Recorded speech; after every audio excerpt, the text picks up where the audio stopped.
all the same. On the count of three, I want to go hallelujah. 1, 2, 3.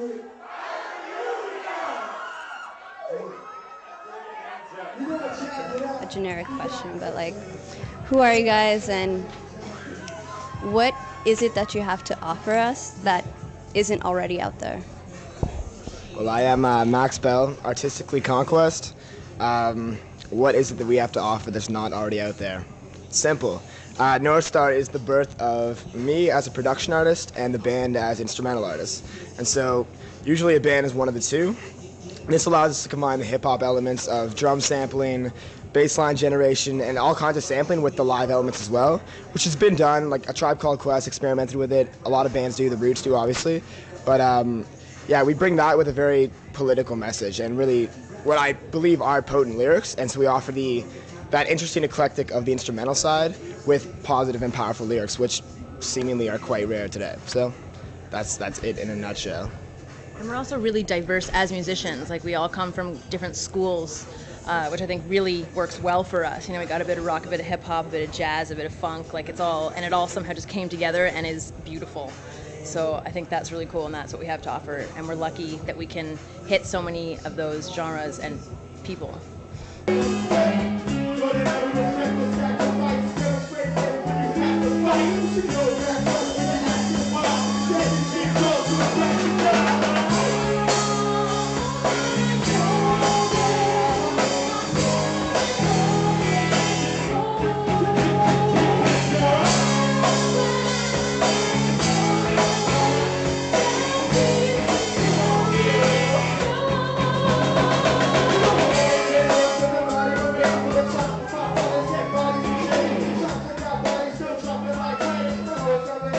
I also noticed that your lyrics is very politically and socially conscious, but at the same time it has this very contemporary, and it's very accessible.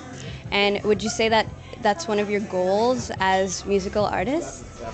I think, especially in hip-hop, you're going to get labeled as a conscious MC. And people appreciate that, but they don't want to be preached at, and I really understand that because I've been to those shows and felt like I'm being preached at, and that's not a good interaction. It's not positive, so I try to have fun with it. I try to be loose, and I mean, I'm conscious, but that doesn't mean I've successfully conquered those things in myself, so I still make the same mistakes and fall into the same plots I rap about, but I think it's just good to be imperfect. If you're vulnerable, people can relate to you, and so I'm saying these are the things I'm trying to be, the man I'm trying to be, but I'm not necessarily there, and part of my rapping is trying to get there, and that's the discussion I'm having, and I think just trying to be open is the key. Honesty. And I think we want people to think for themselves, and that's one of our messages is, you know, like, get the information and make your own judgment call. Think for yourself. Don't just take what they give you and accept it and go with it. You know, learn to think for yourself.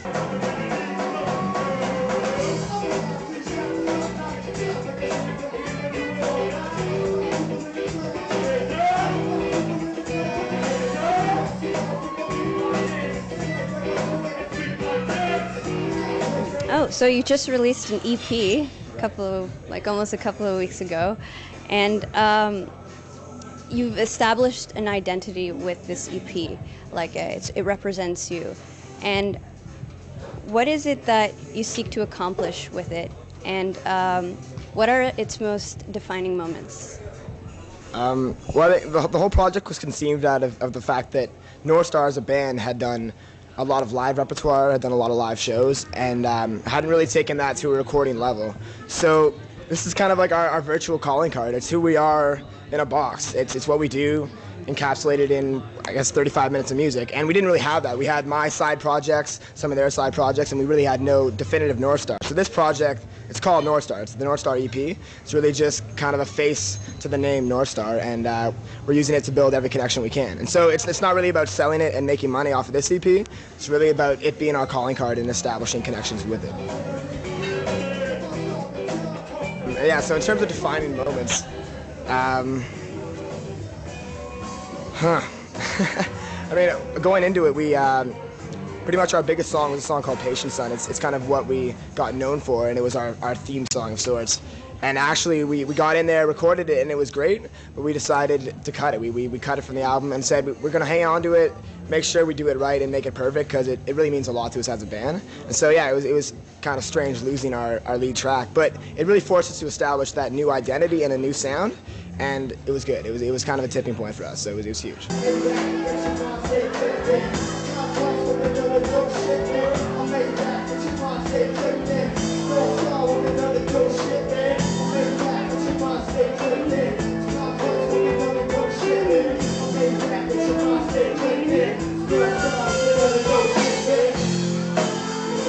What I've noticed in your music is that it has this consistent melody that keeps it all together. And I'm saying this because you have so many different, like a variety of genres, almost like constituting your sound, and yet you still like have this like something to tie it all together, like something sustaining it. And like because of this, is it ever difficult to kind of to compose music and keeping it controlled so that it is music and not just like a random jam session? Definitely. I think that's a challenge of working with really talented jazz musicians. It's their intuition, and they've been trained to improvise and take any small piece of music to any new extreme and really experiment with it. And so that's where our relationship's kind of cool, because hip-hop being a more simple and rhythmic of a more simple and rhythmic background than certainly the melodies of a jazz orientation, it forces me to simplify things and make sure I bring them back and make sure we write and play music people can relate to and can easily hook onto. And then when the time's right, be it a jam on the end of the song, or we have certain skits live where we just let them go wild and they really get to do their thing. So it's a definite challenge in taking these really talented musicians and keeping it from being a cacophonous range of sound and trying to lock them all together. Because what makes anything heavy is just having all these great players playing something simple but effective and playing it with great tightness. So that's really what we're trying to achieve. And the melodic thing is huge. I mean, Elisa plays a huge role in that. She is our melody most of the time. So I think it's important because for people who aren't into the hip-hop culture of beats and rhymes, they need a melodic or a chordal change they can lock into as listeners. They like the way the melody hits their ears, and so if she brings the melody, that allows me to get my attention when it's due, when I'm speaking on the subject, and it really works well in that kind of song relationship. Yeah, absolutely. I think we make a great team in that respect, you know. And Northstar has given me space to expand and spread my wings, and I feel so at home with the band because they've let me do that. So.